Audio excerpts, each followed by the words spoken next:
Welcome back to the Games, gamers. So many things are happening within our community. Come join it. Check our Discord link out below and think about becoming a patron so we can have bigger, better giveaways. Go check out my patron page. Now, we're going to talk about something very interesting. We are going to talk about Cloud Imperium Games, which is the publisher for the title that we love, Star Citizen. If you're new to the game, you don't have a clue what I'm talking about. Star Citizen is one of these very grand visionary dream quests that's trying to basically become the game that ends all games. I believe that it will be. I know it's going to be a long wait. I've got tons and tons of videos on Star Citizen. You can check it out in that playlist right there. But today, we're getting down to the root of the matter. Will they be able to survive financially? And what's going on in the office? You know, what's up with the are there cubicle wars going on here? No. But I want to first start financial because, you know, it's a private company, so it's going to be difficult to get an exact number. But I've had so many people ask me, you know, do they have the money? Are they making money? You know, are the ship sales enough for them? And most people resoundingly say, yes, of course. They have tons and tons of money. I mean, $180 million. But let's look at that. Let's actually look at that. Let's break it down. And I don't see any other YouTubers doing this, and I think that's why I make these videos, because most are scared to get into this territory because they're worried about people just pointing fingers and they're like, I ain't even messing with this, but I am messing with this. So let's look first at the revenue. Okay, that's the money that the company is bringing in. They aren't making it. That's not the profit. That's just the money that they're taking in. The profit's after you take the revenue against the expense. So in 2012 to the fiscal year of end of 2017, they report on this particular page over slightly $175 million they brought in 5 years, in 5 business years. So what we got here is $35 million a year when you break it down on average, and approximately $3 million in revenue per month. So they're bringing in $3 million in revenue per month according to this figure. That is fact according to what they're reporting, which is pretty healthy. You know, their ship sales are bringing in approximately $3 million in revenue per month. Although lately I've seen kind of dips down to the 1.2, 1.6 million area. So on average, $3 million in revenue per month against the expenses. Now, this is where people have a hard time understanding what it actually takes to keep a company afloat. First, I think one of the biggest section of business are your employees. So we got to figure in your salaries. Now, not everybody's a salary. Some people are hourly. We get that. But I wanted to take an aggregate of the primary employees at Cloud Imperium Games, which I believe are your digital artists, your computer programmers, and your network engineers. These 3 components to Cloud Imperium Games most likely takes up that mid-tranche, that mid-genre of employee that works there. Now, you've got your 100,000 execs and your leads, you know, like your art directors and your head or lead programmers and lead network engineer. You know, you've got all these leads that are going to get paid more in the hundreds of thousands. And you also have a tranche below this middle tier, and that would be the people that get paid hourly. And these people are doing the tasks that aren't requiring any of the college-educated computer work. So what I did is I took those 2 classes out. I took the top versus the bottom. I nixed both out, and I said, what are the average employees getting paid on average? Now, some of you might think that that is flawed, and that is not the way to get an exact number. This is how we're going to do it, and this is how close we're going to get to knowing if, in fact, in general, they have the ability, the financial wherewithal to continue forward. Because some people are screaming that they don't, some people are screaming that they do, but there's nobody really kind of looking at it. So let's look at it and let's do the best that we can here. Digital artist, $68,000 in salary. Average salary of a computer programmer, $80,000. Average salary of a network engineer, $70,000. But here's another really important part. How many people work there? Aha! We didn't even mention that. How are we supposed to know that? Well, here's a nice tidbit of data from Chris's mouth himself. Studio here in Germany, in Frankfurt, there's about 50 people there. Big studio in Manchester, there's about 180 people there that my brother over there sort of runs, and he's the head of global production. Then we've got a studio in Los Angeles, about 60 people in the studio. In Austin, Texas, about 50. So what we can figure is that there's approximately 340 people that are working at CIG. Now that particular video is reporting into 2017, and since we're going to the fiscal year end of 2017, we will use that figure, 340 employees. Now, why are you telling us that there's going to be the majority of people who are digital artists, programmers, and network engineers of the sorts? Well, if we go to their Cloud Imperium Games website, we can look at what the jobs are needed there. You can look at the number there. There is a huge demand for those areas that I've mentioned, and I really do believe that the meat of the money are going to these people. So let us go back to the numbers. Average salary of a typical worker in Cloud Imperium Games, $73,000 per year times 340 employees. Why are you going 340 again? I'm telling you because that the top tier and the bottom tiers are going to cancel each other out, and primarily we are looking for an accurate aggregate, an accurate number, and that is why we are hitting this class of employee and using this figure. So 73,000 times 340 is 24.8 million per year. Now, if you take that 24.8 million and you put it against the 35 million on average that they're making a year, that gives them $10.2 million in revenue left. $10.2 million in revenue left of money that they make a year. But we are not done yet, and this is where I see a lot of people start to break down, because they just think they got to worry about the employees, but there's so much more in making a business successful. And what is another expense then, DG? I'm going to tell you. Monthly expenses for leases, all their headquarters that they have, all 5. I broke it down like this for the leasing, as in the offices that they currently have and that they are leasing. They have 5, one in Los Angeles, one in Austin, one in Manchester, one in Derby, and one in Frankfurt. Now, I wanted to get just a basic idea. So I didn't do all 5 of them. I just did the 2 that were here in the States. It was easier for me that way to look it up as I live in the States. And what I did was I said, hey, what is the Austin and what is the California, Los Angeles area, and let's just see what those 2 run, and let's get an average based upon those 2 to get just an idea. All we're looking for is just an idea. We just want a general idea if they can remain solvent, if they can remain profitable as a company. We need to know if that 180 million to date, we need to know if that's, legitimately keeping them buoyant. So again, this is just in general, we're just getting an idea here. Let's look at what it would cost in California, found on this particular website. Great tools that help me out figure what the cost per square foot was in different locations. In California, where they have their office, they have a 3,000 square foot space founded on this particular site right here. $5 for 43 cents per square foot on average is $16,290 per month, or $195,480 per year. Austin, Texas, 14,000 square foot, only $1.92 per square foot in Texas. No wonder why people like going to Texas for business. My God, $27,300 per month, $327,600 per year. So those are our averages in those 2 locations. Sorry, EU, I'm your typical lazy American. I'm so sorry, but I just wanted to get an idea.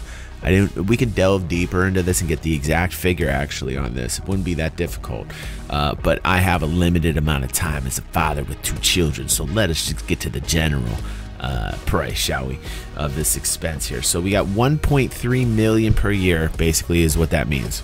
1.3 million per year, approximately, on average, is what they're spending on their leasing. Now, we're not even going to get in the utility bills, because I don't think we're going to get up into the millions with the utility bills. I don't think it's going to affect that much as far as an expense.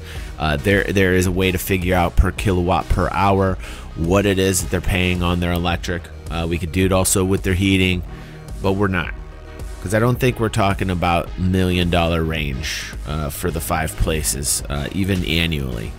Could possibly be, but $1 million off of where we're at right now, which is a $10.2 million area of money that they still have left in the coffers here. We're only going to put in monthly expenses, and I was surprised about this. I thought it would cost a hell of a lot more. 1.3 million per year. So now we're starting to scratch the surface here. We're starting to get a little bit deeper and figure out just what it is that's making